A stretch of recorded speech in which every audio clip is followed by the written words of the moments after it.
Hey everyone, I'm Mike with Cardo, and this here is our latest accessory, the PACKTALK Headphones. Now, this comes on the back of thousands of requests to use a Cardo outside of just in a helmet itself.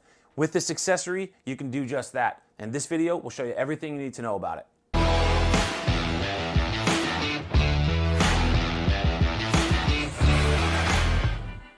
The PACKTALK over-ear headphones are a perfect application for scenarios that just don't require a helmet. Now, this could be coaching, training, riding instructor world where you want to boost efficiency by being able to talk to the student in real time from the side. It could also be for UTV side-by-side use in scenarios where a helmet is not required. When it comes to content production, being able to talk to the crew or the subject to line up the perfect shot, perfect. In reality, there's an endless amount of uses that you can use this accessory. Build-wise, it has industrial-grade earmuffs, a one-size-fits-all ergonomical design, embedded high-quality speakers for HD sound, and with passive noise reduction and a noise filtering microphone, it's built for noisy environments. So let's open the box and see what's inside.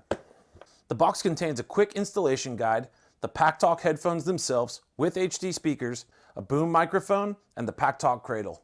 When it comes to installation, just grab the module you're going to use and snap it into the cradle like you normally would. Nose first, get the click, you're done. Keep in mind, it's compatible with the original PACKTALK, PACKTALK Bold, PACKTALK Black, PACKTALK Ducati, and even the Smart Pack. There's a little yellow arrow in the front of the microphone to tell you which direction you want facing towards your mouth. Both arms are fully adjustable for comfort and fit, and both ear cups are pivoting as well for that additional comfort. And that's it. For further information, visit the PACKTALK headphone page on our website, and thanks for watching.